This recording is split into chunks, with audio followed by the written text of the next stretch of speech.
Welcome back for another episode of Soccer Sofa, hosted by me, the horse. Self the Stod. This week we've got a cultured left-back, nearly 200 Premier League appearances, and a title winner in Scotland and Holland. A thoroughly nice bloke, unless of course you're Cristiano Ronaldo. Roll BT! He's been busy singing, obviously, but they were getting a lot of success down this right-hand side, Man City. That's great play by Joey Barton. And it's played in to Karadi, I think, that great son and a phenomenal hit, deserved the goal. Michael Ball just looking there, on the half volley, absolutely magnificent. It's a great goal. I think the skill from Karadi is brilliant, because what happens is his first touch isn't exactly brilliant, and he flicks it up, but he hits this so early, goalkeeper's got no chance, and this is the only place it can go in via the post for me. But City deserved it, in fairness to them. It is a great goal. I mean, how many times have we seen half volleys like that? The one coming up, go high and wide. That is not well, exactly. Hi guys, how are you? Well, very good, thank you. How are you? Are you coping with lockdown?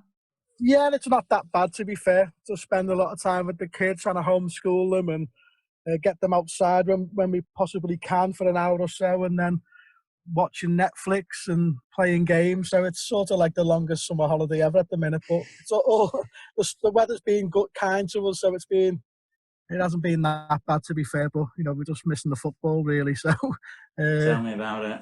The boredom sort of kicking in a little bit, but what can you do? Try and make the best of it. So should we go all the way back to when Michael Ball was a little child and start from there? I was born in Walton, close to Goodison, and then my dad was in the pub game. We lived in a pub at the time, and when my dad sold the pub, we moved to Formby, and I was just over 4 years old. And then you just meet people and you're close, whether it's playing football in the streets. And then we found out Formby had a football club, Formby Junior Sports Club, run by an old guy called Jim Rourke, who's been doing it for 70, 80 odd years. And I just went along and watched with my father. Got asked to join in and started playing away, probably from 5, 6 years of age. And that was basically it. It all started from there. Just played at Duke Street Park, my local park, and then Deansgate, and then the FA obviously take control, and they ask everyone who to register. As you see nowadays, you got to register each player, and back then it was sort of whoever turned up play. But then when the registrations come in, my father done a bit of a dodgy trick by lying about my age, because you had to be 7 to participate, and I was only 6. So for a couple of years, I got away with it, allowing to play Saturdays and Sundays, and then when we got found out, we got a bit of a ticking off, and I went back to my own age group. But that helped me more, because when you're playing against bigger players around you, it made me learn and maybe found different ways. Sometimes you can beat people for pace, and sometimes you beat them for strength. And when you're sort of like the underdog, you're smaller, you find different ways to get the best of your opposition against the team you're playing. So it helped me really develop. And as the years went on, clearly enough, a couple of years above myself, and a year that carried on. And one of our coaches was Hugh McCauley, who's a big famous coach at Liverpool. He worked with Stevie Highway, who was an ex-player and obviously the head of the academy at Liverpool, and a guy called Dave Shannon, also a top coach at Liverpool. And he invited us down. His son played in our team. He invited us down to go into Melwood every Tuesday, just a little bit of a training session to see how my level was really, I get with everybody else in the city. And as a blue, a die-hard blue, it was something that you don't really want to be doing. But back then, so obviously you refused it. You refused it point blank, yeah. No, I was there. I went straight there. But the good thing is back then is, you have to wear your own kits. Nowadays the academies, they've got all the gear now with all the tracksuits and the football kits. They all wear the same stuff. But back in my day, it was just you wore whatever football kit you owned, and the only kits I owned at the time were Everton kits, maybe an England kit. So turning up at Melwood as a 7, 8-year-old with an Everton blue kit always put a bit of a smile on my face, and a few dodgy looks from the coaches, and used to get a bit of banter, a bit of stick for it. But I wasn't just the only one. And their coaching was spot on for all that age group all the way to the left. And they had the opportunity to join my club, who I really wanted to be a part of. But the coaches were the coaching was spot on. And, you know, even nowadays I speak to ex-players and players who have been coached under these guys, that you can spot them a mile away. You know, if you look at like Steven Gerrard, or you see like even Stephen Warnock and Stephen Wright, who had careers, you look at them, you can spot that they've been sort of coached by these guys, how the technique, how they control the ball and how they pass the ball. They don't just kick the ball. It's a sort of, you get a feel for it. And that was driven into us at a very early age. And they've done it in a way that, you know, as a teacher, you've got to sort of get the best out of your pupils. That is, you know, they were trying to explain it to us in an easy manner that we could understand and enjoy it. You know, and it sounded daft at the time. I didn't even know what curry and beef half and half was. And if you don't know what that is, it's half curry, half rice. And when you want to control a ball or pass it, your opposite arm, you always have to make sure you don't drop your chips.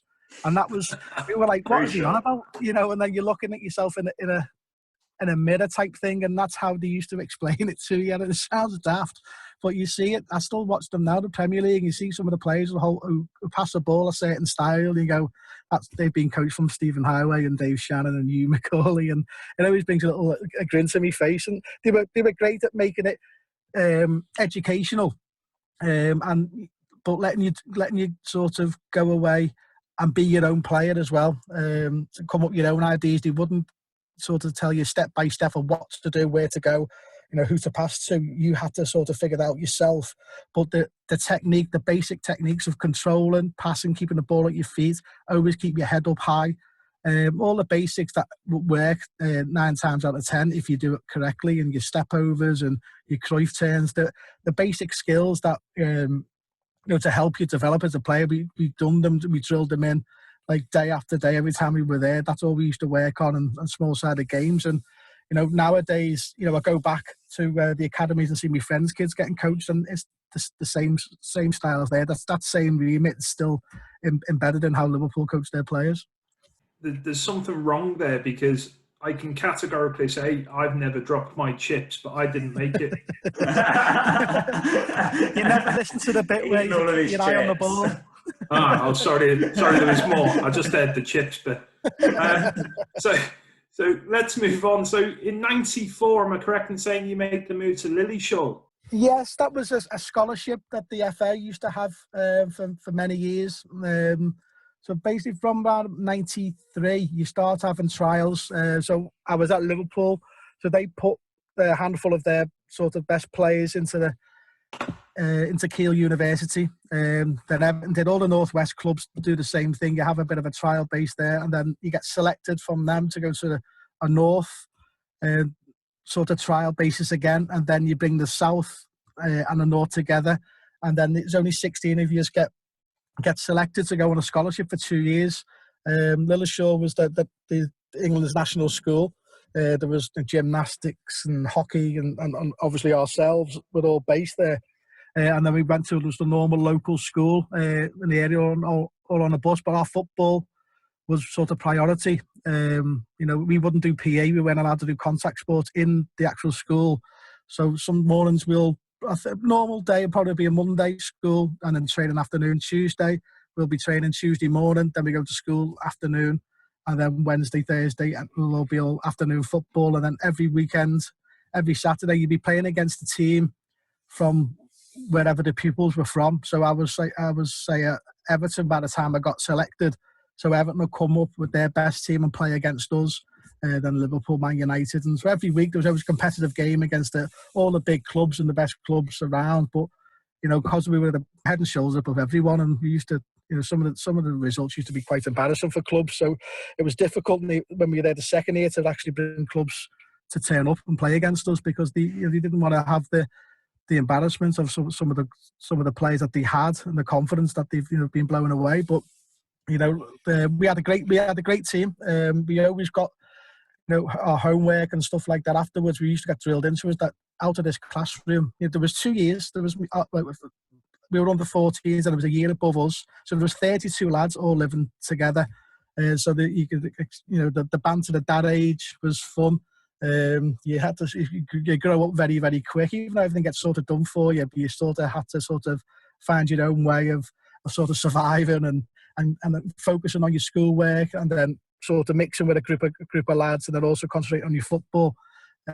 You travelled. You know, we went to Oman and Dubai very early on back then, and we played against those teams. Teams come from all over the world to come and play you. So it was really enjoyable, and it helped me to get my debut as early as it did because of what I learned in them 2 years. The coaches it was intense, the coaching, but it was what it was needed really, because they knew that the history of Lilleshall, there was only maybe one. They always said to maybe one of you, you're 16, is going to get on to make a career out of this. And I know there was a few of us in that room looking at each other thinking, well, it's going to be me. But then I'm thinking, well, it's going to be him, or it's going to be me. And we had Michael Owen, there was Wes Brown, John Harley. The group ahead of us, there was John Curtis, Michael Branch, Jody Morris, Mark Gower. So in that sort of age group, the year above us, my own year, and the year below me was Fanny Jeffers. The year before that was Joe Cole. Scott Parker was the year below us. So they were top players. So it was sort of that national team. It was getting a lot of stick because it cost the FA quite a lot of money to do this per person. But you know, the only sort, they never really made the numbers of actually making it to the England team or making it to like the top level. The Sol Campbell did, Nick Barmby did, Trevor Sinclair did, but there was only maybe one from one or every other year. By the time it comes to our year, it seemed to start working where there was 4 or 5. I think we were the most successful year. But there was top Defoe ended up coming like a couple of years after. So there was a good quality happening, but unfortunately, because of the cost and the running cost of it all, it did fold away in the end. But you know, I'm proud that you get little England cap when you finish your scholarship, and you know, it was done properly, done the English way, and it made me sort of grow into like you're getting ready for the big bad world there as a person, but also as a footballer going into a big football club. Now I knew how to sort of act in around the dressing room and being a part of, you know, a big group of personalities as well. You say there it gets you ready to join big clubs. You obviously then left there and joined the biggest club ever, which is obviously Everton for me. And what was it like joining your club, the club that you supported as a child? It was a massive dream come true, but it felt ages. It felt like it was happening for ages because I was 13, and then when you're 13, this is where the sort of the fun side of football goes out the window, of the business side sort of creeps in, where clubs really want to sort of pin you down and make sure you sign for us. And you know, I was at Liverpool, and Liverpool done really well for me for six or so years. But you know, and Graham Souness was the manager, and he got Robbie Fowler in, Steve McManaman in, Ian Rush in, and to speak to me to try and sort of not convert me, but basically to stay where I was, and you know, I'm going to have a good career at that club. And while I listened to them, and them players I've just mentioned, they were apparently all Blues, and I said, but you're not a Blue like I am. He said, there's no way I could put that shirt on and play the way I could if I was playing for Everton. And Graham Souness, to be fair to him, he didn't try and force me hand. He said, look, son, follow your heart. He said, but you know, listen to this. I'm Scottish, you're English, you're Everton, I'm Liverpool. You know, but follow your heart, son. And I was like, yeah, okay, I'm going. So luckily enough, I had trials at United, Oldham, and Everton, and it wasn't trials. Sorry, every Easter or every week, 2 players can get selected to go and move on. And Man United selected me and Michael to go, and then Stephen Gerrard went, and then that's when the paperwork all comes out, where the clubs start offering you contracts of YTS and pro contracts. And all I was waiting for was Everton, and you know, Everton, it didn't seem to come. I don't think that Everton thought he could get me. But luckily enough, Ray Hall was the academy manager at the time, and he reached out. I had to go to a local hotel, Treetops in Formby at the time. He said, Howard Kendall wants to meet you and take you out for a dinner. What a meeting! Put your suit on. Didn't have a suit. I don't think I had a pair of jeans back then. You know, I had to borrow a suit to get, you know, and turned up, my mum and dad, and you know, they had a great time. You know, my mum and dad had a fantastic time with Howard Kendall and Ray, and my dad's putting his order in about the bad signings Howard's done in the past. I'm sitting there thinking, well, we're going to get to the point here or what? And Howard just looked at me and goes, right, son, so do you want to play for Everton Football Club? I said, yeah, of course I do. He goes, great. He said, can you leave this room and go and sit in the bar, and we won't be too long. And I was there for about 2.5 hours, just sitting there on my own, just no drink, nothing, just like thinking, what are they talking about? I know my dad can chat. I know my mum can't drink very well, so how I could have a few good drinks, and I could hear them. They were getting louder and louder. My dad walked past, gave me a bit of a wink, so I knew it was good news. Howard dropped us all off in a taxi. I see my mum's head a bit worse for wear. Got back late to the house, and I'm going, what's going on? Like, have we done anything yet? Have I done anything? They obviously weren't allowed to talk to me too much about the situation because they wanted me to concentrate on my education. But my dad just said, don't worry, son, your dream's going to come true if you keep your head together. So that was it. I was over the moon. But then, as we just spoke about, that was 13. I was 14. I went to Lilleshall. So I wasn't really training with Everton. I wasn't really very rarely a part of Everton Football Club at all because I was away for the 2 years. In the summer holidays, you go back and train, but obviously Everton in pre-season. Out of season. I may go back for a couple of games during the Easter period when you're off to school. But the everyday situation or training every week, that never happened for 2 years. So I was sort of waiting for it for a long time. Branchy had it the year before me. And so when it finally came, you sort of go in there and I don't know what you'd expect. You're expecting like a big balloon arrival or something like you hear, but it's just the same situation. You're with a gang of 16 lads, YTS, getting to do all the different jobs you have to do back then. Some lads were on boots, so I was have to clean the balls after training or clean the boot room, the ball room when you come in and bang the boots, and you're just trying to soak it all in. Big players, big personalities, heroes that I watched when I was a kid.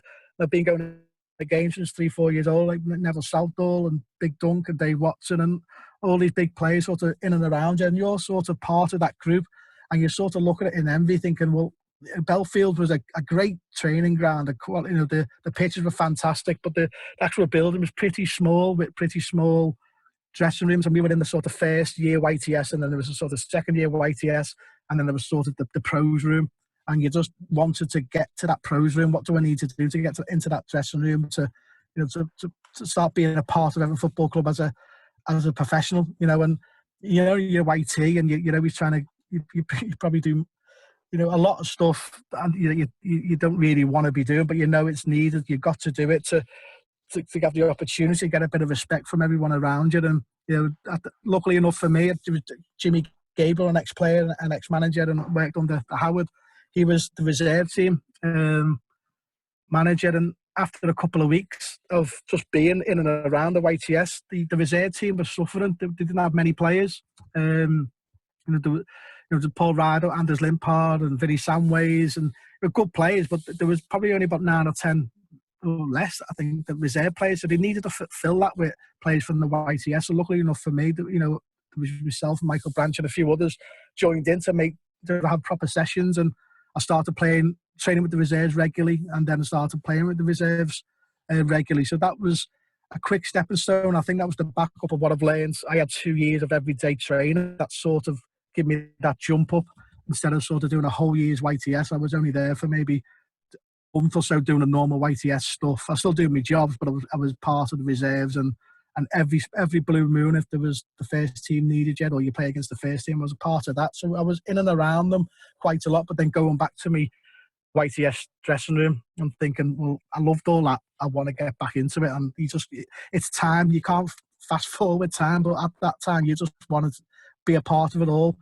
Unfortunately, Everton weren't doing too well at that time. I was Joe Royal and Willie Donaghy were the coaches, and they got me to. Andy Hinchcliffe had a bit of an injury. They asked me to fill in his spec for before one of the games, a training session before one of the games, and I kept on tackling Andre Kanchelskis because I thought this is my Wembley, this is my moment. I didn't realise it was a non-contact training session, so I was kicking Andre a little bit more than what I should have, and Joe Royal shouted over, Michael Bawley, just leave him alone, let him get past you, we're trying to do a drill. But that was just my eagerness to sort of to prove a point that I'm good enough to be there. I'm going to stop Andre Kanchelskis getting past me, who is probably one of their best players, and I think that's probably what caught the eye of the manager, of me hunger and me desire to be a part of it. You need that, but obviously you need the ability. So then I started being a part of the first team a lot more, and Richard Dunn come over from Ireland, and we looked after each other, and he got his debut under Joe, and I just thought that hopefully this would be me soon. And unfortunately, because of the situation, Joe left the club, and I thought, oh no, I'm going to have to sort of wait my time now, because it's back then it wasn't really known to be throwing kids into football, especially when you weren't really doing well as a team. It's easy when you're winning things and you've got like an easier game, you can throw a player in there. But we were in the deep end, we were fighting relegation, and Dave Watson took over. And again, fortunate for me, Teddy Fearon was the left back, and he got a bit of a knock before half time. And I was on the bench with the players, travelling with them, making cups of teas and being around them. So Joe Royal done that, so I wasn't in awe of a situation if it happened, if I got given the opportunity. And it happened under Dave Watson, and sitting on the bench and thinking, when am I going to get on? When am I going to get on? And unlucky for Teddy Fearon to get a knock, but it was my moment then to come on at Goodison Park and play against Tottenham, and we won 1-0. It was a big result. It worked out in the end of that season, but to make me debut, that was sort of like my biggest tick. And then it was sort of like, right, that's it now. I loved the taste of it. Obviously, we've been waiting for this moment, so how many times can I get this shirt on and run out on the pitch? And that was sort of in my head from sort of straight after the game. And from then, you came on as a sub in a Merseyside derby, and then you made your full debut against West Ham. I remember Jimmy Gabriel. It was the first time I was going to be playing, and he pulled me, and he got me upstairs. He said, "Open that skip," and my shirt was the first one. He goes, "You're starting against West Ham. It's going to be my first start." But so that was another moment that he took me to one side. He knew it was going to be. It meant a lot to me. It'd be special. But as you said, then we Tottenham would come on as a sub 44 minutes, and nothing really happened in that game. I was just cancelling out my opposition and just doing my job and not really getting involved. Then on the Wednesday we played Liverpool, and I was on the bench, and I've always been that laid back person, but as a fan and Derby comes on, you can't help these nerves, and as a Blue, I had silly superstitions. I didn't want to look at red. Just can't see anything. It's bad luck. And then you're sitting on the bench, and I was more nervous on the bench than I was, just being that whole part of the game, and now actually sitting on the bench and panicking and nervous. And then all of a sudden, Craig Short went down quite early with a head injury, and then next minute you're in game mode time. Your nerves goes out the way, and you get your instructions off the manager and the coaches. And next minute, I'm part of the derby. I was the youngest player to be part of a Merseyside derby at the time, and I, again, loved it. Loved every minute of it. And when you're a kid, you dream about cup finals, and you dream about playing as an Evertonian, playing against Liverpool and beating them. And I just wanted, I had a chance to do that. So that's where I think the nerves go out the way, because you've got a job to do, and you're focusing on it, and you can make a difference as a fan. You can try and make a difference by singing and getting involved, but you just know it's out of your hands. It's up to the players on the pitch, and that's where you sort of my mindset sort of changed from being a fan while I was sitting on the bench to the next minute I'm part of the team. And Big Dunks had said a few words to me, and I think McAteer it was. So I was just making sure Jason McAteer wouldn't cause us any problems, and make sure I never made a mistake for Liverpool to get an opportunity. And so I held my own, and luckily enough it got me debut then a few days later, my first start. And from then on, Watson went, Howard Kendall came back in short term before Walter Smith took over, and then for the next sort of 2-3 seasons you were pretty much in the first team. What was it like playing under Walter Smith? When Howard came in, again, it's pre-season comes in, and then it's a new manager, new situation, and you feel that, okay, I'm young, but I've just proved myself to Joe Royal that I should be part of the first team. I've just proved to Dave Watson that he can rely on me, and then a new manager comes in, so everyone's on the same level. Everyone's got to prove it to the manager all over again. And I was involved with the pre-season. I was doing everything under Howard Kendall, and one day he pulled me. He just was sitting down, taking my boots off. He just sat down. He goes, "I remember the night we signed you, Michael." And that meant a lot to me, because, that was, 4 or 5 years, 3 or 4 years earlier. So he still remembered the night he signed me when I was 13 years old. So that gave me a bit of a boost to go, well, he believes in me, and it's just up to me now to be ready when counted. But, we had 2 internationals in front of me. I was still a young kid. They had the internationals at Ireland, and Andy Innscliff was an England international at the time. So I had big players to sort of move, but I could play in different positions, and I was left-sided. So I knew that if I kept myself fit and in and around, I'm going to get this opportunity. And you know, as a young player, consistency isn't always there. As a young player, you've got to sort of get your head around that. But you know, football is a difficult game, and consistency, no matter how old you are, is difficult to do. But as a young person, even more so. So I just wanted any opportunity I got. I seemed to wait quite a while under Howard, but then Newcastle game away come along, and then sort of that was it then. I was part of his game after that Newcastle game. He put my arm around me and said, you've got the right mindset to get us out of this. And, you know, we had a scare. You know, look, we stayed up the last day. But I think the mindset, the players we had were good, but it just wasn't clicking for one reason or another. It just didn't seem to gel. We're playing, having good games, we're not getting the results, and then it's sort of confidence sort of goes missing a little bit, and we need the players to stand up. And I think that's where not just myself, but there was Danny Cadamatri, there was young kids giving that sort of freshness around the first team that, you know, what we lacked in experience, we sort of give out with energy, and it got the other players around us, like Gary Spear, the big dunk around us, to sort of step up to the plate and go, look, these young kids are coming in and sort of, you know, grabbing this opportunity, and we need you to step up. And I think they helped us in our game, but then vice versa as well. Unfortunately, Howard, you know, because of the situation of that season, he you know, the club felt they needed to make a change, and we were all devastated because Howard was, under the circumstance, we were fantastic to everyone. I mean, we wanted to do well for him so much that it's probably the desperation that our results never happened. But that's football. You learn very early that if you don't get them, it's a results business and things move on. Walter came in, and it started really good under Walter. He brought in good players. He made a lot of changes, players coming in and players going out. A few sort of teammates that you sort of grew up with, Gavin McCann and say like Richie Dunn, Jamie Milligan, Phil Jevons, all these youngsters who came through the YTS and started first team pro, all started moving on, and that was difficult to see. But you have to focus again on your own game and find your own path, and again prove to Walter and Archie Knox that, you know, you want to be a part of this and you're ready for the fight if you give me an opportunity. And you know, he's going to bring players in to challenge you. But I was there ready for it. I'm just waiting for the opportunity. And it was good because there was a freshness to it. He brought in a lot of older players, but he brought in a lot of foreigners, probably ahead of his time a little bit for Everton at that time. You know, we brought in Materazzi, de Court. Nominal players he brought in. Yeah, they were great players, but I think the way Everton, the club itself back then, probably wasn't ready to bring in, to handle, you know, the foreign French and Italian guys coming in and helping them settle, find a house, find them a location. You know, nowadays it's very easy. You have like somebody to take care of everybody, to find things like that, the schools, the doctors.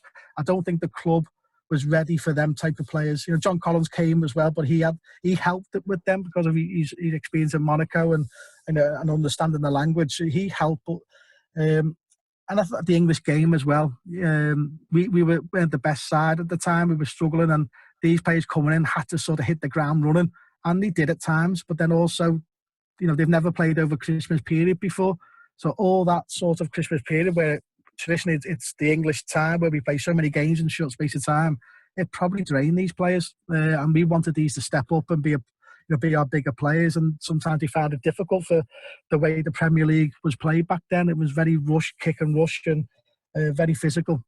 So it was difficult. We were relying on them, but also, you know, we probably didn't. Myself, as a young person, I'm super confident in myself, but we probably didn't help them settle as easy. The reason probably why they lasted a year with us. But then, and I was playing for England under 18s and England under 21s, and again, that was always a strange. It was great to be a part of your country, but I wasn't playing for the reserves. Every time I was playing for the first team, so I was sort of with my England setup. You know, maybe, you know, a couple of the players there'd only be one or two be playing or be involved in the first team. So we'll be away with the under 18s, and then but they wouldn't play till a Thursday night. So we'd be playing a Thursday night, say, somewhere in England, and then I'd be travelling back to Liverpool, and then I'd be getting on a coach from Everton's training ground to go and play Southampton, and it'd be 3 o'clock kickoff. You know, so that sort of happened over a long period, and Walter recognised that, and he said, look, you're playing too many games. We need to either pull you from the England setup, or we need to rest you if you get booked or get suspended. We need to sort of give you a bit of a blowout time to go and relax. You're playing too many games for your age, and that was always a concern for Walter. And he wrapped me up. He wouldn't let me train.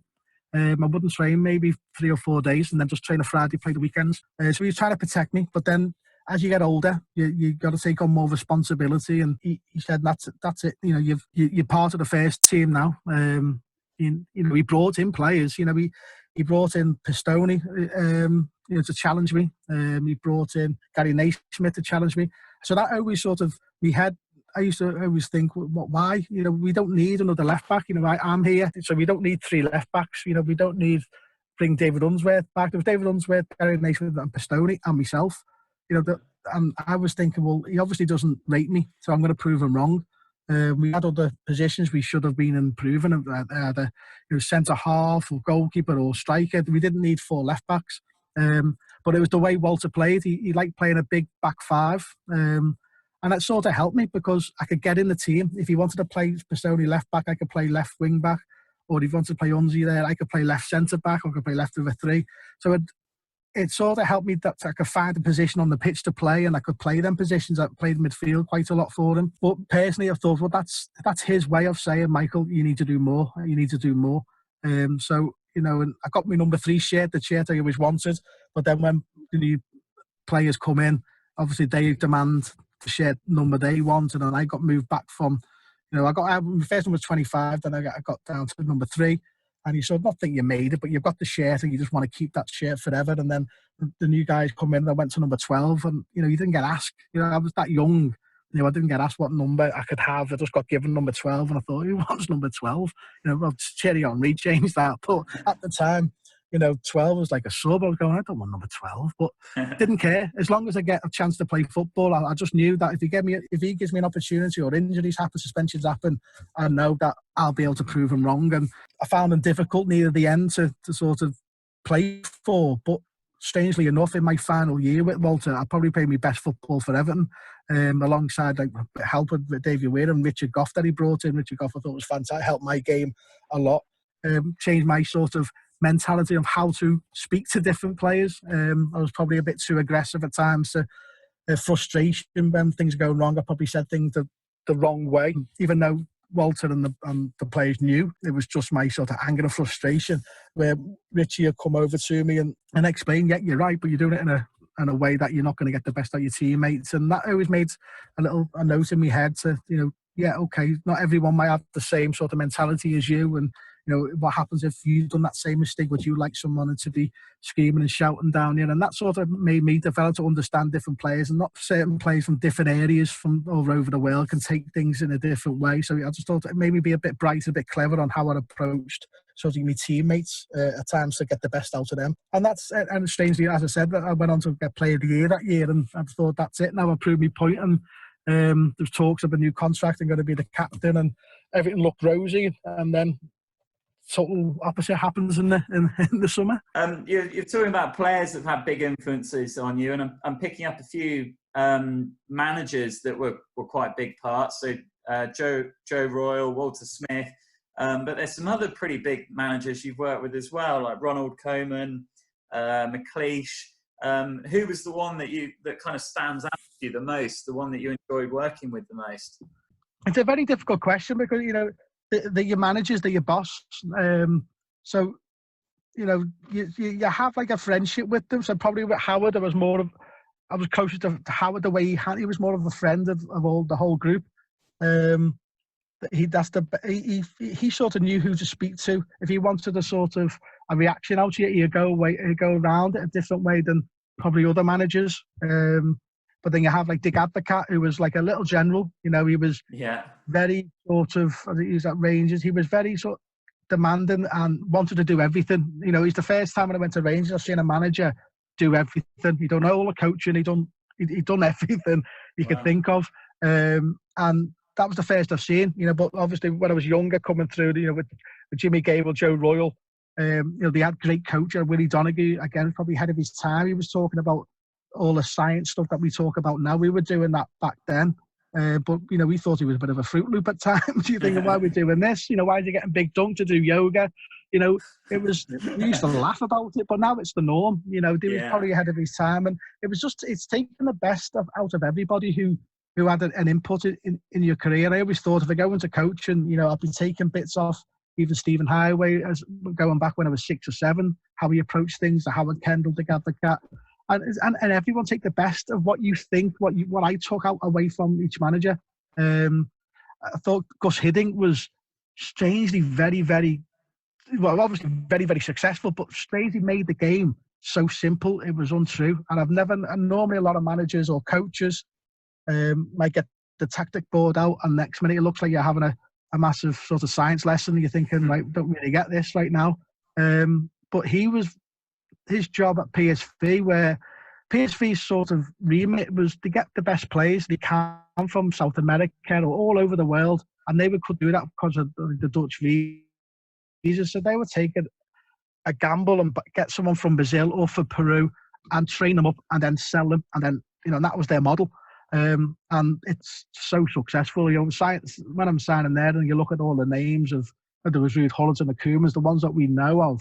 But the gambles that they took, Ronaldo, he was there for 3.5 years, and the same kit man's still there, and the team manager's still there who operates everything, and the stories that Ronaldo was saying.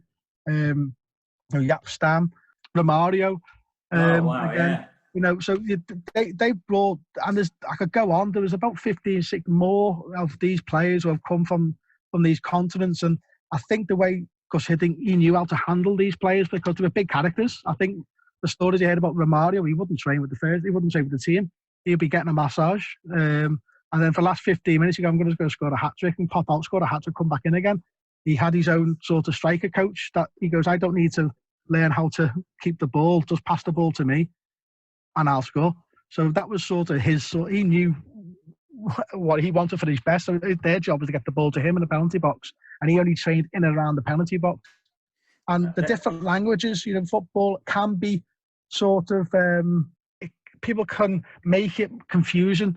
And we had, there was a handful of people who could speak English. We had a couple of American guys, a couple of Australians, and myself.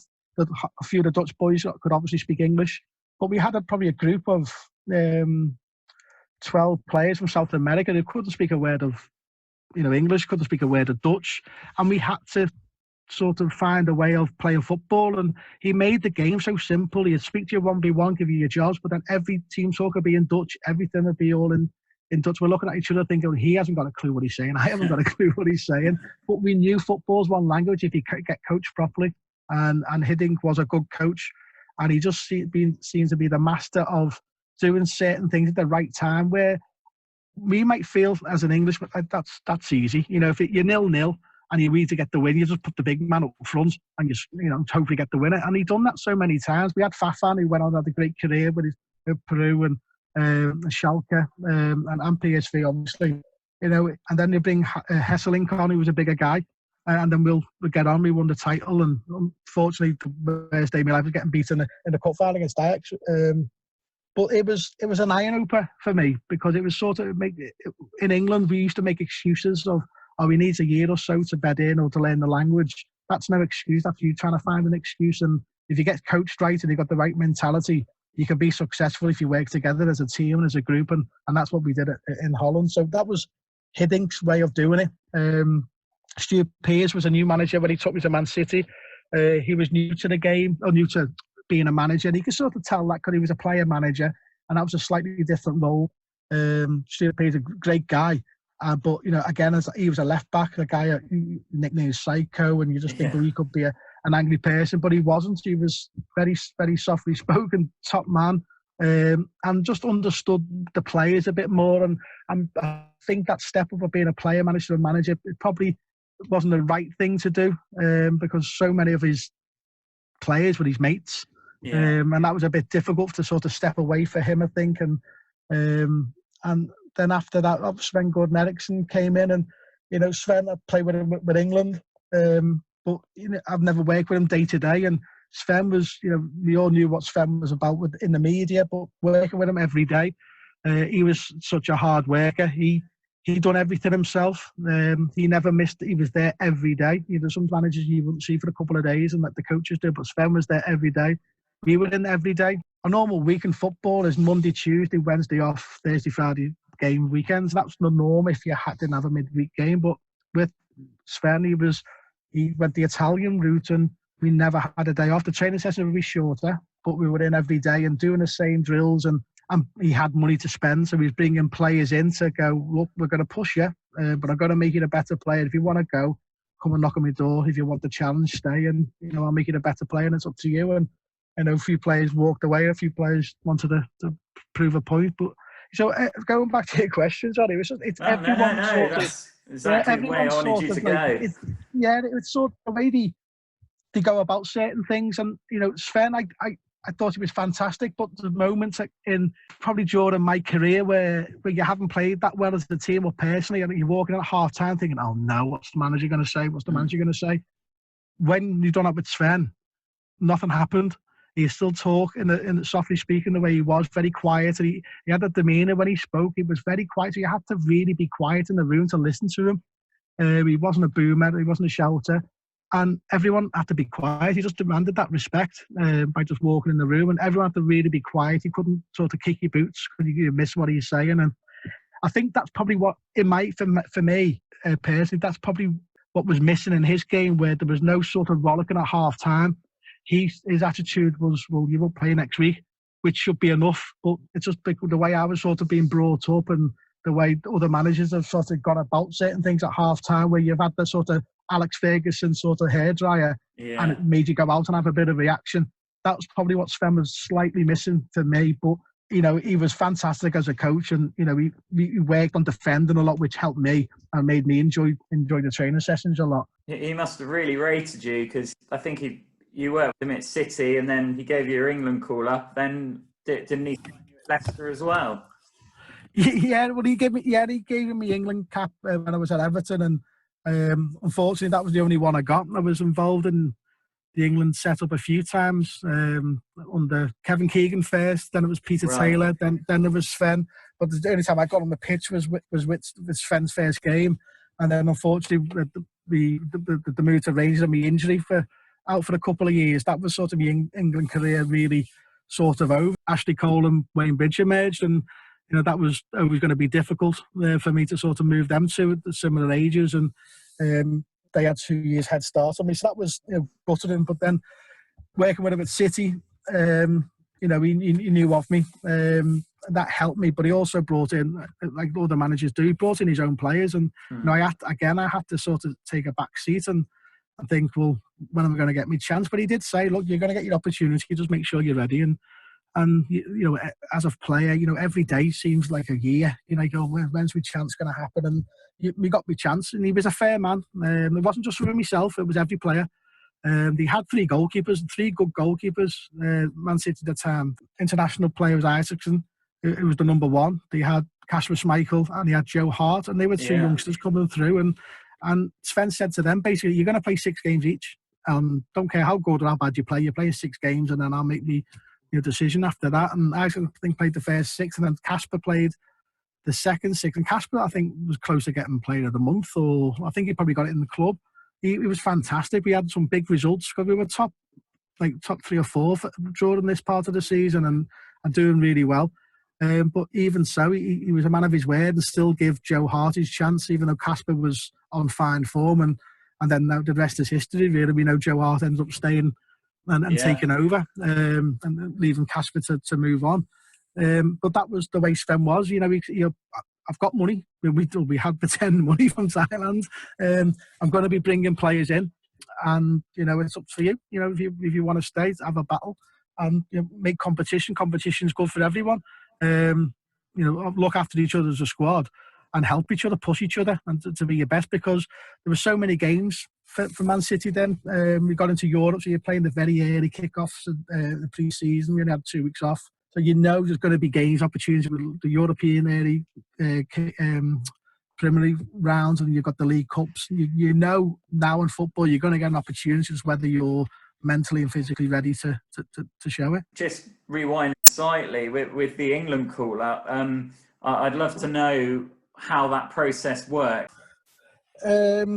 Yeah, there was that. It was the ones beforehand. I've always been sort of promoted from. So I've been with the under-21s England team and first team. They both travel together on the same planes, and you play the same teams. And maybe an injury might have happened, so I've moved over to the first team. But the normal way of sort of what we see now, it comes on Sky Sports, and the name, the England squad's being announced, and you're on it. That doesn't happen. You know. that doesn't happen. The real story was the Everton press officer at the time, Alan Myers, phoned me. I think it was a Sunday, because I was feeding the ducks with my young son. I think we played the game on a Saturday, and then the Sunday I just go for a bit of a stroll, start feeding the ducks.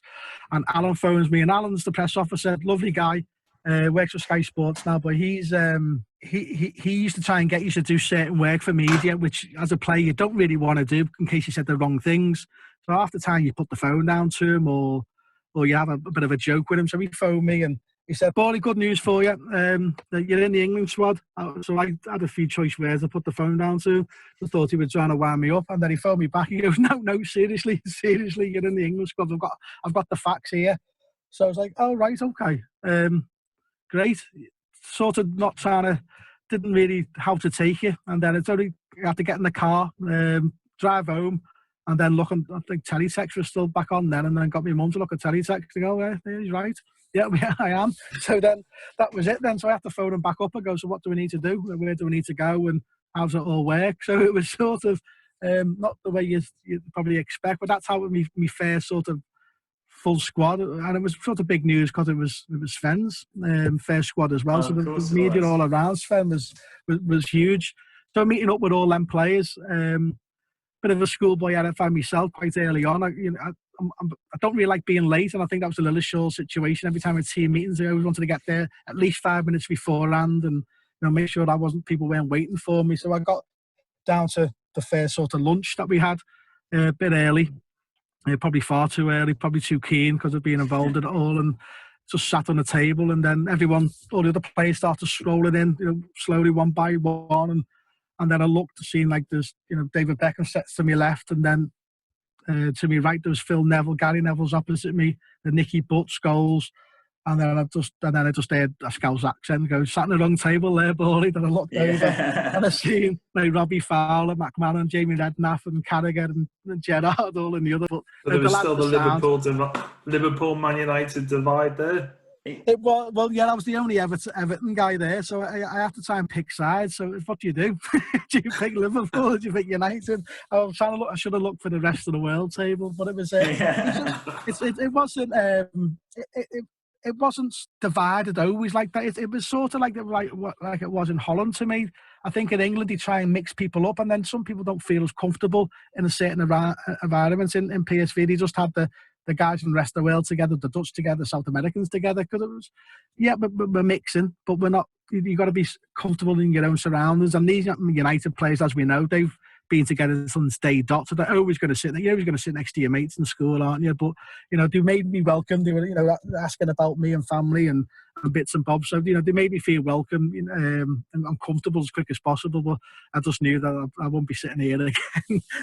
and I enjoyed the training sessions, and knew I was going to get half a game. And then it was 0-0 against Spain at Villa Park, and came on second half, and then we went on to win the game. So it was a massive proud moment for me family, me father, my mum especially, and for me, it was sort of, that's the another tick that my great grandma did say to me that one day, lad, you're going to be playing for Everton in England. And I did, but I wish it was more than what I did. From the England appearance, you were playing great football. That prompted obviously a move, and before you moved to Rangers, Man United, Arsenal, Middlesbrough, there was even, I think it was 6 million plus Paul Ince at one point. But you made the move off to Rangers. And then how did your move to PSV come about? Because it wasn't all smooth sailing, was it, towards the end at Rangers? Like every move, I think when you look at Sky Sports, especially transfer deadline day, it looks like it's pretty simple. Club, and it's done. Every probably move in my career has been nervy, been difficult. But the strangest one probably was leaving Rangers. Didn't want to leave Everton, but that happened. But then leaving Rangers again, didn't really want to leave Rangers. But circumstances, does happen. But luckily, Rangers played in the Champions League against Alkmaar. Newcastle were there at the game to come and sign me. And they were to and fro, didn't know what to do. Graham Souness was the manager then. So it was fun and games going back to where Graham was trying to keep me at Liverpool as a youngster. Now he wants me at Newcastle. And then Birmingham offered me a 3-year deal, which was good for me because of my injury record on my knee. And that was sort of verbally sort of all agreed. I never spoke to anyone at Birmingham. I never spoke to Steve Bruce. That was my agent. My agent was Trevor Stephen, and obviously an ex-player. And he said, right, after the weekend, we'll just jump on the plane and fly down to Birmingham. And the Birmingham went quiet. And we were trying to book flights and book details. And then he said, Birmingham changed the mind. Now, they just signed Nicky Butt, I think 6 months earlier, that he can live at home. You can live at home in Liverpool and travel down to Birmingham with Nicky Butt, but we're only going to offer you 1 year. And I was disappointed. I thought, oh no, here we go again. It was going to be an uphill battle for me. But there was nothing else I could do. I could either stay at Rangers, who couldn't afford to keep me there and not play football. And I've got to sort of think of your bigger picture of, while I was at Rangers, they had that financial problem where I wasn't playing, I wasn't part of the game, and then they come up with the chairman and myself come up with a solution to get me back playing, and I started paying $4,000 per game just to get back on the pitch, to get myself playing football. That's what I wanted to do, and you're playing 3 times a week, and luckily enough that exercise worked. We ended up winning the league and the League Cup, and that put me on the map for teams like PSV and Newcastle and Birmingham to go, well, we like this guy, we like his attitude, and it made my career, looking at the bigger picture, it last longer than what I would have done if I stayed in Scottish football and probably not play football for 2 years. It would have been difficult to keep the career path that I wanted. And on the way to the airport with my agent, my phone rang, and it was Gus Hiddink on the phone who just explained who he was, and he just said, look, we like you. We watched the Rangers had a lot of ex-PSV players as well who we spoke to about me. Obviously knew me for the goalkeeper, Arthur Newman, and Ronald Waterhouse, who was a PSV legend. So he spoke to them about my character and how I was. And then he watched the game against Alkmaar that Rangers played in Champions League. They just got to the semi-final in the Champions League against AC Milan. They should have got through, but the away goal, the last minute, sort of stopped their chance, and AC Milan famously went to play Liverpool in Istanbul, and that Istanbul Champions League I don't want to remember, but that should have been probably PSV in that final. So they sold their left back and sold a few players on. They sold left back to Tottenham, and then there was an opportunity as a left back they needed, and luckily enough they picked me. He phoned me and said, look, we want you here. There's Eindhoven's an hour away from 3 airports. Just get yourself here as soon as possible. I put the phone down, told Trevor Stevens. I said that was Gus Hiddink. He went, no, it wasn't. I spoke to them. They only want you on loan, and the Rangers aren't willing to do it. I went, no, I think it's all changed. So got to the airport, frantic, seeing my agent sort of running around more than I see him when he was running the pitch at Goodison. Panicking a little bit to try and get flights booked. Tell Rangers what's just happened, because Rangers thought I was on the way to Birmingham. I told my family I'm flying to Birmingham. Didn't have a chance to speak to them. And then next minute I'm on a flight to Amsterdam. Got picked up, arrived at a hotel and signed, done and dusted, and then made the phone call to the family and to my mates that I've just signed for PSV Eindhoven, and everyone thought I'd come to Birmingham. So it was a very, very strange how it works, but it's apparently it's very, very normal. And that was sort of me starting my PSV career. And that's sort of how it happened when I was leaving PSV in the summer. In the Mr. Transfer window. So about going to Blackburn, it didn't really work out. It didn't really get too far down the line. And then I had to wait till January then because of the transfer windows. And difficult 6 months not playing, not being a part of it. It was a disappointing time under Ronald Koeman in my second year there. So waiting for January to come just seems like an age, and wanted the clubs to come in for me, and it just seemed that a lot of clubs were talking, but no one was actually pressing the buzzer. And unfortunately for me, then Stuart Pearce said, "Get him over there. We'll take him to the end of the season. We'll take him to the end of the season and see if he can prove himself to win himself a contract and help this club. We're struggling right now, and he's had the experience when he was at Everton to get us out of our situation." So that was back home, which is a big tick for us then, and it also being back in the Premier League. And lucky enough, it started off pretty well, getting my first goal, and we finished the season off as pretty much as we could do, and stayed up, and and that's got me my next Man City contract. There's many standout moments in your Man City career, and I'm sorry, but I've got to ask you about this one. You're playing left back, and you've got a young Portuguese winger running at you tirelessly. So, Michael, what tactic did you use to try and deal with a young Cristiano Ronaldo running at you? I've played against Cristiano quite a few times. Rangers had them, Manchester United in Champions Leagues, home and away, and obviously the year before with City. So he was obviously a massive talent. We all knew that he was a massive talent and he was a danger player. And as a fullback, it was sort of the English daft mentality of make sure he knows you're there. He's not going to have an easy game. My dad did say to me the night before, he goes, "What are you going to do?" I said, "I'm just going to just let him know I'm there." But rewind a little bit. There's a bit of a backstory to it all. Is I was travelling from Liverpool to Man City training, and Wayne Rooney was also living in Liverpool, travelling to Manchester, and we bumped into each other, filling the cars with petrol, and we just had a quick little chat. And I remembered obviously the Cristiano Ronaldo wink to Wayne, the World Cup that got Wayne sent off, when he obviously told the Portuguese players to rattle Wayne, and Wayne might react and might help us move on, which it did. And Cristiano become a sort of boo boy in English football. From the start of that season, a lot of fans were on his back and booing him. Unfortunately for me, at the time I played against him, because Sven brought in the left back, he played that first game against Cristiano. By the time I played, the second time he played, Cristiano has turned the whole country upside down from a boo boy to a sensation. And he was absolutely on fire, and he was obviously their main man. He wanted to prove everybody wrong, but I still had a little word with Wayne. I said, "Look, don't worry, I'll get him." It's like a cheeky little wink, nudge type thing, but it's something that I'm embarrassed about when I watch people talk about it. I don't want to be remembered for that, but unfortunately, I made them stupid mistakes, and an opportunity very early on in the game, and I thought, wow, this is normally you probably have to wait for an opportunity to have a good tackle against your opposition. And in derby games, the referees are more sort of lenient and let you have the first tackle, and you can put a little bit more oomph in it than you normally would. And I did that, but then he was on the floor, and for one reason I still can't explain to this day, I stamped on his chest to sort of, well, I can. If you look on the video, it looks like I'm looking at where the lines with the referees are, so no one's seen me.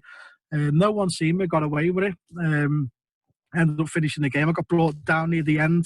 We won a penalty, and I should have took that penalty to this day. Dennis Vassell took it and he missed. So that was but all the talking point at the end of the game was Cristiano and myself, and that daft decision I made.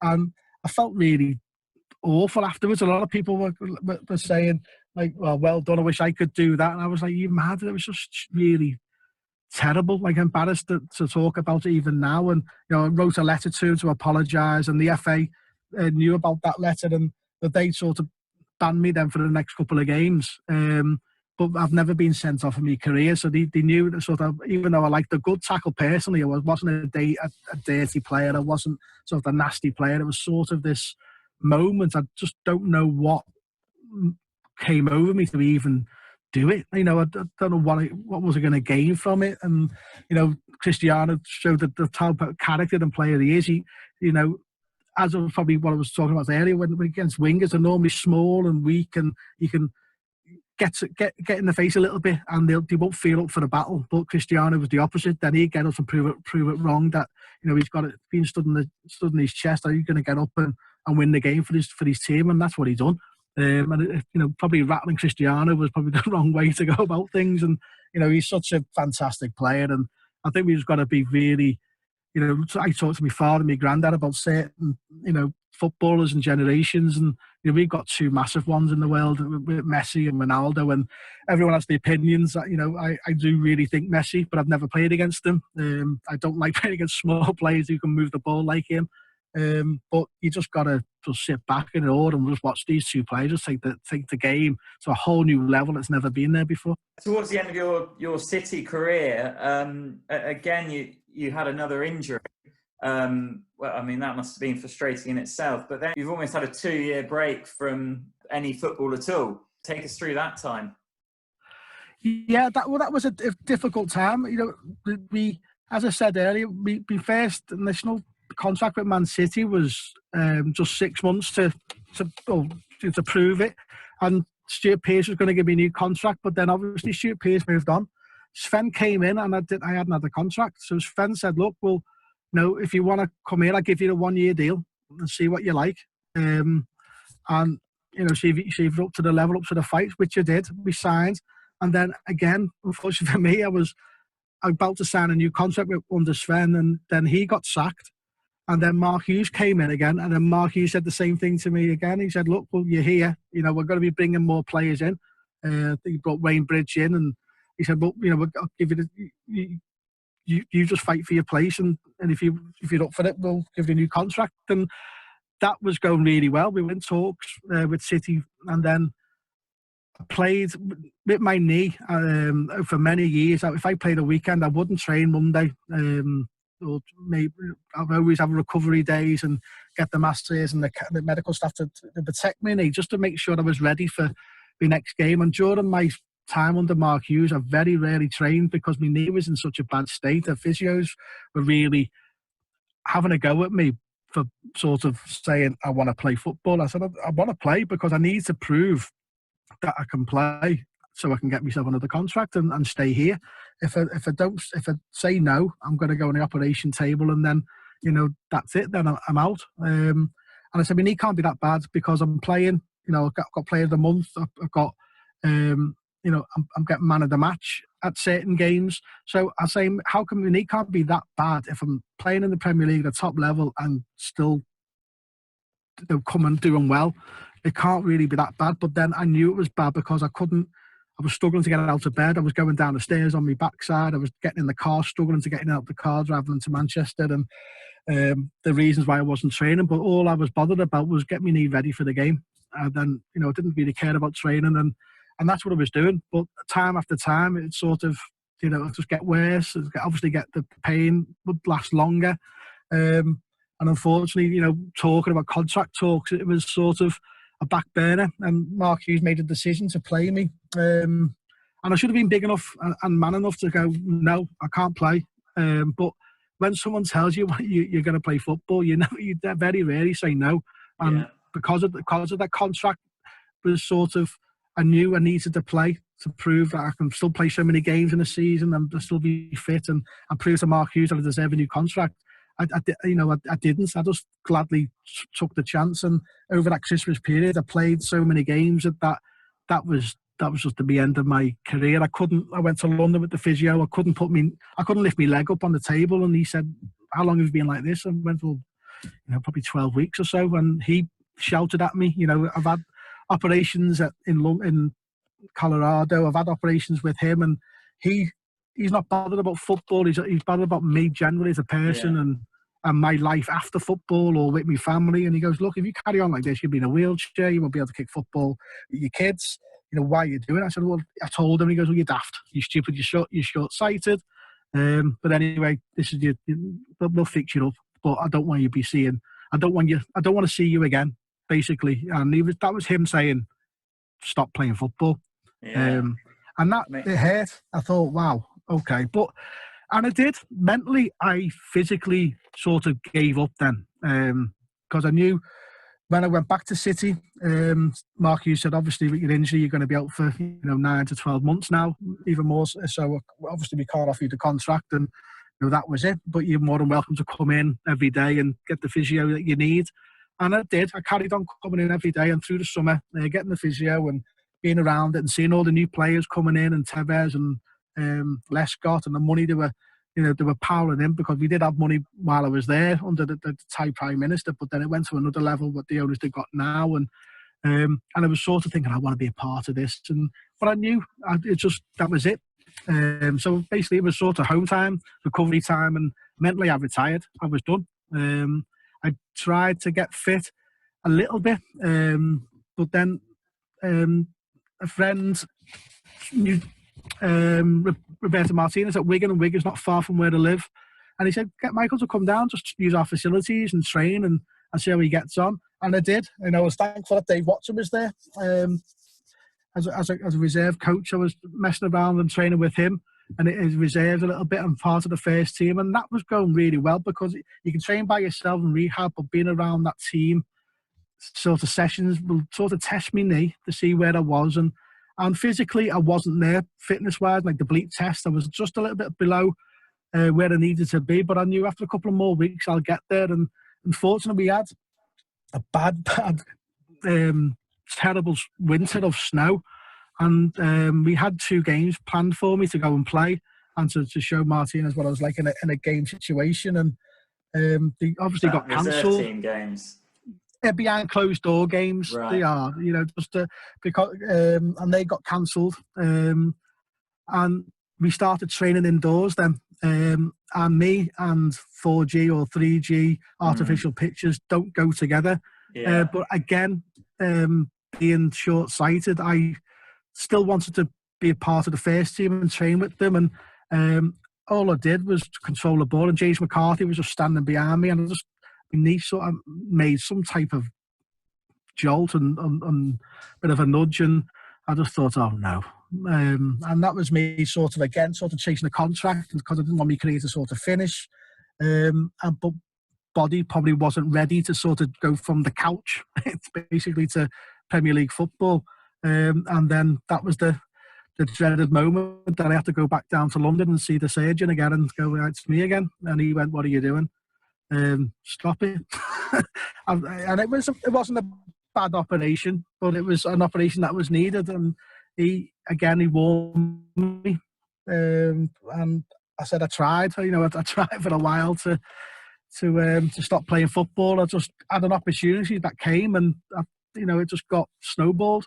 And the same thing happened at Blackpool. Really, it wasn't really Blackpool was just to go to train and just play and be a part of a team, just to see where I was physically. But I just knew maybe I wasn't ready. So that only lasted a few days. I said my knee's not ready. Blackpool wanted me to play a game after 2 or 3 days of training, and I needed my body. I needed somebody around me who understood how my sort of body works on a day-to-day basis. And going from doing nothing to a couple of training sessions to playing a game, I just knew Blackpool was never going to be suitable for me, and it put me back onto the operation theatre. And so that was me retired. And my agent was obviously still an agent, but I started looking about the coaching side of things, working with the PFA, and then Sven took over at Notts County, made the phone call to go and join him at Notts County. I said, I'm not ready. I won't be there. He took Casper Schmeichel and he took Sol Campbell there. And then when he got the Leicester job, he said, we're going to Sweden. We're going to pre-season. Just come to pre-season for a few weeks and just see how you are. And I had about a month to sort of think about it. And I was to and froing what to do with my career. And I thought, well, look, this is the last chance. He said, if I go for another 10, 15 years, and I think, what happens if it didn't go? Just go. It's an opportunity. I know the surgeon won't be happy with me, but, I've had 2 years to let my knee sort of settle down, really. So hopefully it's recovered enough to start joining in. Sven knows my body. He knows me. I don't have to train every day. So that's, I've got that on my side. So I went and I was flying. I was fitness-wise, I was flying. I played probably more pre-season games than the players that they had there. And he's on the plane. He goes, right, I'm going to sign you. I was like, oh, okay. And I was obviously made up that I've come from nothing to back being part of a football team again. And He did say it again, I'm going to be bringing more players in. But Michael, he said, I want you for your experience in and around the changing room, the training sessions, be a voice and help them. They're a young squad. I'm going to be bringing new faces in, help them to the way I go about things. I don't think Sven could bring too many coaches in that he would like to. So I was more of a sort of player staff. But I was obviously wanted to play football, and I didn't get a chance to really play enough. And that makes it worse when your body's not match fit, and then you go in probably 3 or 4 weeks before the game, and you're only playing once, and you're not playing again another 3 or 4 weeks. It's difficult. I only played 2 League Cup games, waiting for my opportunity. But unfortunately, Sven got released from the club, and Nigel Pearson come in, and I was still living in Liverpool. It's daft to think I was travelling 2.5 hours. Each day, and then training and being a part of it, and then going home, only because I knew I wasn't playing. If I was playing, I'd stay over in a hotel the night before the game. But I just knew that I'm going to start making a fool of myself because fitness goes up every year, and just you're kidding yourself thinking you can just sit on the couch and then start competing. And I can't do it on a consistent basis, and especially in that league. There's so many games. Nigel Pearson just said, "Look, you're not going to be a part of it. Should we just shake hands and move on?" I went, "Yeah, that's fine by me. Thanks for letting me know as a man face to face." And it helped him then to free up some money to bring other players into the club to help Leicester grow on to do what they did.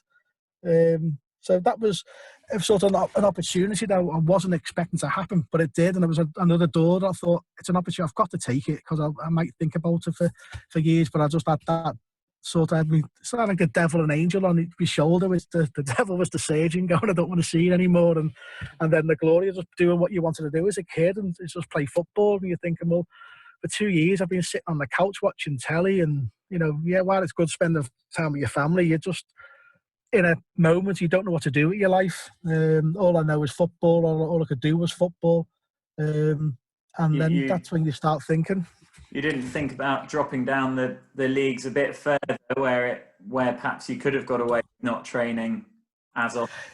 No, it was more that I knew my knee, and I thought the when you drop down leagues, the facilities and the pitches get worse, which I know will hamper my knee even more. So I know the Premier League and the training, it's the sharpness, and the pitches are immaculate, and you've got the best sort of medics around you. If you haven't got that environment, protecting it, I was doing it for so long with the best sort of medical staff, and just scraping the battle, playing. So there was never an option. Your mates always ask you to go and play 5-a-side, and I go in goal and mess about, but it was never. You want to do it competitiveness and have that sort of love for it, and killing your body just for the sake of doing it once a week was never not an option for me. So after retirement, then what is now and next for Michael Ball? Well, strangely enough, I've never.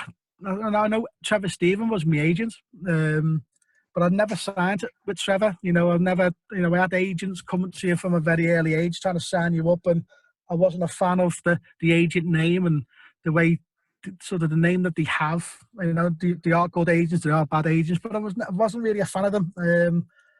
But since I've been retired, you speak to a lot of the ex-players who are still playing, who are struggling, probably same as myself, of, my contract's from the end of the year, don't know what I'm going to be doing. And then I ended up falling into this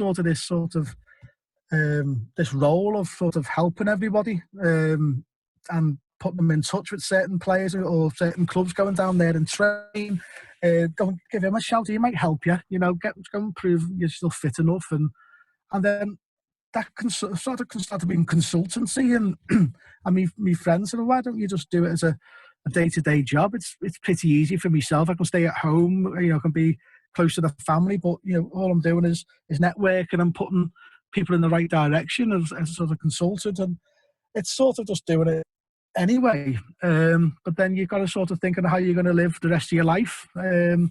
And all I know is football, learning. I've signed up sort of with an agent, a company, to learn sort of the stuff I didn't like, the stuff you don't get to see, the business behind the football mechanics of how things sort of work, and all I've learned all my life, or knew all my life, was turn up, pair of boots, play football, go home, play Saturday. That's all I knew. But then you'd realise, obviously, the behind the football brain and the clubs of all the to and throwing of putting people in certain players in certain clubs to make things happen. You can just be a great player, but you've got to make a pathway for the kids. You've got to make a pathway for, see if there's a light at the end of the tunnel. If you do well and you do this, and it's given my experience to the ex-players who I spoke to who were helped, but then they ended up passing me down to their friends and their kids and their lads who were coming through. And there's young kids that I just speak to daily, just to keep them on the right path, because it's a difficult. Football's a very strange game. It's totally changed from when I was a kid, where you probably just have to be one of your best around your area and you might get an opportunity. Nowadays, with Chelsea, the Man Cities, as well, they're buying the best players around the world at a young age, and you've got to be the best. There's the guys from Spain, all at Man City, they're the best players, so you've got to be obviously number one. But also there's an opportunity that you can, with the money in the game, you can still make a career. And there's any knockbacks, look at the Jamie Vardy's. There's so many situations where there's been knockbacks, where players have been. Declan Rice has been, he left Chelsea in tears, and now he's made a career for it, and playing for West Ham and doing well. And it's sort of keeping people on the right path and on the right focus. You're going to get knocked. It is a roller coaster. My career was a typical roller coaster, but I loved every minute of it. It's the best job in the world when it's working for you, but you do have your down moments. But it's just keeping people on the right path mentally, physically, and just giving my opinion, and speaking to coaches. I think they like speaking to me personally than an agent. Because the agent probably thinks he's thinking about a certain side of it, money-wise, and protection of the player, which is also very important. Because you don't want to put the health and the safety of your player, or the clients, as they call it, in jeopardy. And the clubs take advantage of it, which some clubs do. A lot of clubs use agents, or more. Every club uses more agents than the players do. So you've got to get the balance act right, and it's sort of learning all that over the last 4 or 5 years has been an eye opener for me. But it's refreshing to see the way the FA have gone about certain situations, rules now to protect the players, which is fantastic, because now coming as a player, you've got everything at your disposal that you need.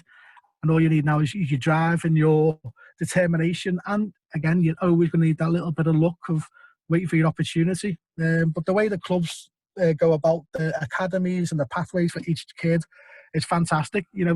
Everything's there for them. But it's like everything in this world, you're just waiting for an opportunity, football or not, and you just got to go and show people what you're all about.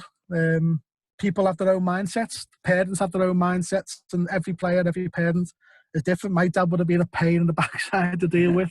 But now I understand it all, because he just want to protect the son. And at the end of the day, the mum and dad are their agents. They've been their agents from day one. They're the ones who have been driving them to training in the cold and wind for years and years and years. And, all of a sudden this guy in a suit comes over and wants to take over. I'm not a fan of that. I don't go around it that way. I don't want to shout and scream that I'm an agent and, come and sign with me. I just want people to, from word of mouth, really, and that's basically what's happened. And the phone just keeps on ringing for help and developing players from all levels, from non-league to the top level. So it's great, because it opens my eyes to how the lower leagues are suffering, how important, just to be part of just playing football for these clubs, and also how the mechanics behind it, how they tick compared to obviously the Man Cities and the big boys of this world. So it sounds more like a mentorship role than an agent. It is, yeah, it is. I remember that's basically how the PFA approached me and said, look, there's a few clubs now doing a mentor role for each team. But obviously, starting my own agency up, and my business partner, he's the official agent, and I'm sort of the guy to speak to clubs and to network and speak to parents. And it is a mentor role, and a lot of clubs, Arsenal, Chelsea, I've got players now going back into these clubs now and being mentors. And that was a role I was thinking of hoping to go back into Everton or Manchester City to do before this opportunity, before I sort of got this snowball effect of what I'm doing right now. So I think that I think it's a great role that the clubs are doing, because you've got players from all around the world now coming in, and you've got players that obviously have a certain agent to speak to. They've got the parents to speak to. They've got the coaches to speak to. But then sometimes the players don't want to speak to certain individuals in the club in case it gets out of how his mental state is or whatever. And players are afraid to talk because they feel it's going to hinder their chance to play on a Saturday. And I think if you have a mentor in that club, in that environment, to give them advice and have a listen, knowing it's not sort of going to hinder them, I think that's where you see a lot of players will probably open up a lot more. Well, Michael, we wish you well with that, and we hope to see some of your guys coming through and some of the players that you're mentoring make it in the game. So on behalf of Soccer Sofa, we just want to thank you for your time, and we hope, Michael, to see you again sometime soon. No problem at all. Thank you Thanks very much for your time, guys. Take care.